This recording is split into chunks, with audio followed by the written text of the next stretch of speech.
కర్నూలు జిల్లా నంద్యాల సమీపంలోని మత్సుమర్రి అనే గ్రామంలో జరిగిన సంఘటన. మూడో తరగతి పాపను 7వ తరగతి, 8వ తరగతి పిల్లలు రేప్ చేసి, చంపేసి, ఆ శవాన్ని మాయం చేయడం రాష్ట్ర వ్యాప్తంగా సంచలనం కలిగించిన విషయం అందరికీ తెలిసిందే. అయితే అంత చిన్న పిల్లలకు కూడా అలాంటి ఆలోచనలు ఎలా వస్తాయి అనే విషయం ఈ వీడియోలో చెప్తాను.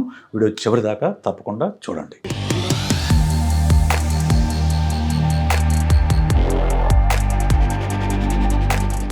Hi hello welcome back to my channel సైటాక్స్. నేను మీ సైకాలజిస్ట్ విశేష్.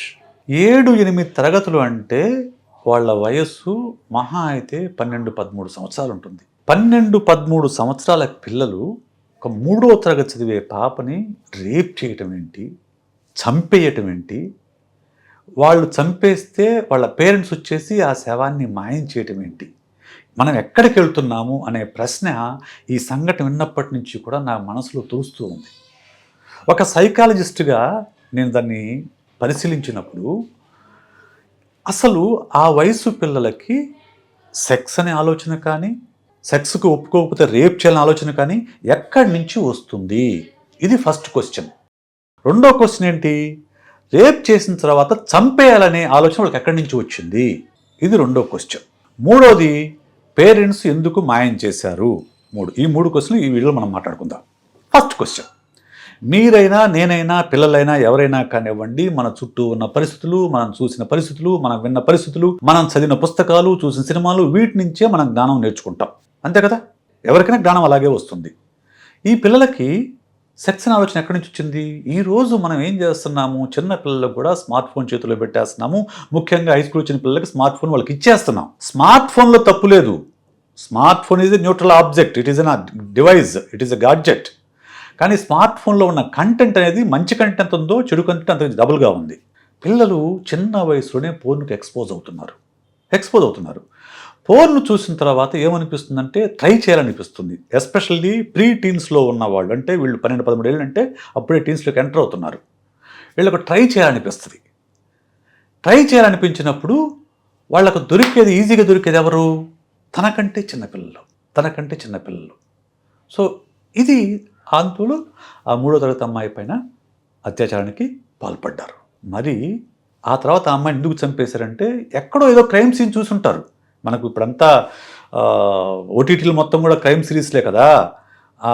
హీరోలు మన సినిమాలో కూడా అంతే కదా, హీరో కస నరికేస్తా పోతుంటాడు.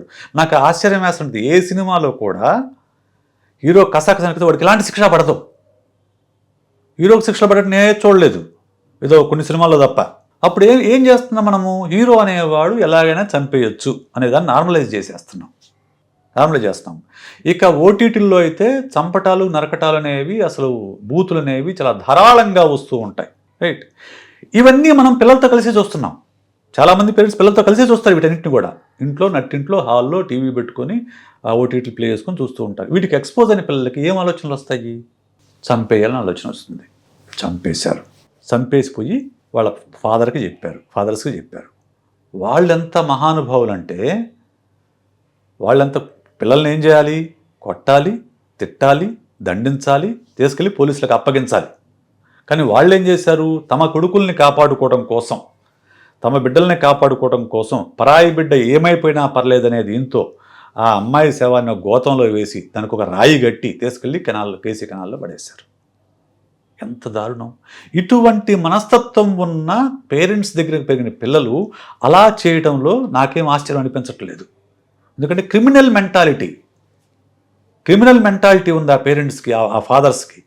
ఉండబట్టే అంత చిన్న పిల్లల్ని నిర్దాక్షిణ్యంగా తీసుకెళ్ళి ఎవరికి దొరకకుండా కాలువలో పడేశారు. మరి అటువంటి పేరెంట్స్ వాళ్ళు ఇంట్లో ఇటువంటి విషయాలే మాట్లాడుకుంటారేమో. అందుకే ఆ పిల్లలు అంత చిన్న వయసులో క్రిమినల్స్గా తయారయ్యారు. నిజానికి ఏ బిడ్డ క్రిమినల్గా పుట్టరు. పుట్టేటప్పుడు అందరం కూడా ఒకే రకమైన తీరుతో పుడతాం.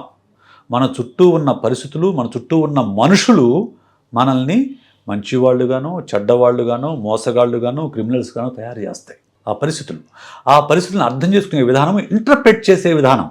ఆ ఇంటర్ప్రిటేషన్ కూడా ఎక్కడి నుంచి వస్తుందంటే మన కుటుంబం నుంచి, మన పేరెంట్స్ నుంచి వస్తుంది. ఎందుకు? సపోజ్ మనకు ఎవరైనా మోసం చేశారు అనుకుందాం. సపోజ్ మీ పేరెంట్ ఎవరైనా మోసం చేశారు, రే వాడిని మోసం చేశారు వాడిని చంపేయాలరా అని చెప్పేసి, ఏమైనా కానీ వాడికి బుద్ధి చెప్పాలని చంపేయాలరా అని చెప్పేసి వీళ్ళపై దాడి చేయడం అని జరిగింది అనుకోండి. దాన్ని చూసి బిడ్డ ఏం నేర్చుకుంటారు? ఓకే, మనకు ఎవరైనా మోసం చేస్తే వాడిని కొట్టడంలో తప్పేమీ లేదనే విషయం నేర్చుకుంటాడు. అదే ఇంకొక పేరెంటు, సరే మనకు తెలివితేటలు లేవు, వాడు మోసం చేశాడు, వాడి పాపాన్ని వాడి బోతలను వదిలేశాడు అనుకో, ఓకే ఇంకొక మార్గం చూసుకోవాలి మనం అని ఇంకో బిడ్డ నేర్చుకుంటాడు. పేరెంట్స్ ప్రవర్తన చూసే ఎస్పెషల్లీ బిలీఫ్స్ అండ్ వాల్యూస్ సిస్టంలో, క్యారెక్టర్లో పిల్లల్ని ఎక్కువగా ప్రభావితం చేసే పేరెంట్స్. సో ఇటువంటి క్రిమినల్ మెంటాలిటీ ఉన్న పేరెంట్స్ ఏదైతే పరాయి బిడ్డని, చిన్న పిల్లని, 3వ తరగతి పిల్లని ఏమాత్రం నిర్దాక్షిణ్యంగా గోతంలో కట్టి, రాయి కట్టి మరీ పడేసేంతటువంటి క్రిమినల్ మనస్తత్వం ఉన్న వ్యక్తుల్ని, అటువంటి సంరక్షణలో పెరిగిన పిల్లల్లో ఇటువంటి ఆలోచనలు వస్తాయి. నేరాలు 2 రకాలుగా ఉంటాయండి. ఒకటి ఆవేశంతో చేసేది, ఆలోచన లేకుండా చేసేది, క్షణికావేశంలో చేసేది. అదేంటి, ఏదో ఇప్పుడు వాళ్ళు ఏంటంటే అలా చేయాలనుకున్నారు, చేశారు. కొన్ని ప్లానింగ్తో చేసేవి. పిల్లలు చేసిందేమో ఆవేశంతో, లేకుండా ఆలోచన లేకుండా ఏదో ఒక ఎక్స్పీరియన్స్ కోసం చేసింది, వాళ్ళు చేసింది. తండ్రులు చేసింది మోసం, ప్లానింగ్తో చేసింది. రెండింటి మధ్య డిఫరెన్స్ ఉంది. పిల్లలకి అంత మెచ్యూరిటీ ఉండదు, కానీ తండ్రులకి మెచ్యూరిటీ ఉండాలి కదా, అదేది లేకుండా వాళ్ళు చేశారు.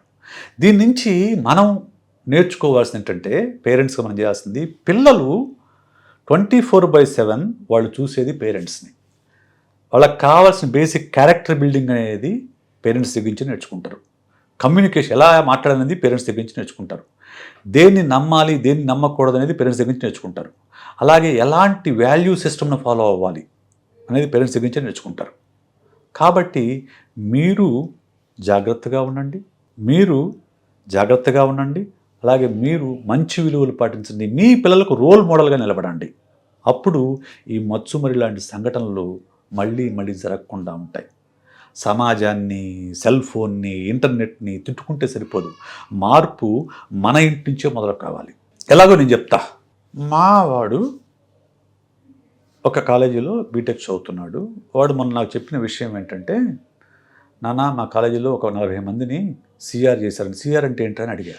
అంటే కోర్స్ రిపీట్ అన్నాడు. ఎందుకు అని అడిగా. అంటే వాళ్ళు కొంతమంది స్లిప్స్ రాస్తూ, కొంతమంది బెంచ్ మీద రాసి, కొంతమంది క్యాల్కులేటర్ కింద రాసి, కొంతమంది షర్ట్ స్లీవ్స్ పైన రాసుకుని ఇట్లా రకరకాలుగా చేసి దొరికిపోయారు.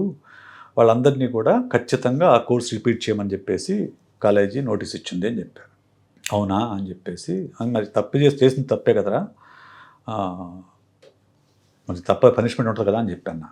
అంటే నేను దొరికిపోయి ఉంటే ఏం చేసేవాడివి అన్న. ఏం చేస్తుండే తెలుసు కదా, నువ్వు చెప్పు అన్న. ఏం చేస్తుంటే తెలుసు కదా, నువ్వు చెప్పు, నువ్వు ఏం చేస్తుండేవాడిని అన్న. నీకు గనక ఫోన్ చేస్తుంటే, వాడు తప్పు చేశాడు, మీరు ఎలాంటి శిక్షణ వేసుకోండి, నాకేం అభ్యంతరం చెప్పుండేవాడివి అని అన్నాడు. అదే చెప్పుండేవాడిని. ఎందుకంటే నీ తప్పుకి నువ్వే బాధ్యుడివి, దానికి వచ్చే కాన్సిక్వెన్సెస్ నువ్వే అనుభవించాలి.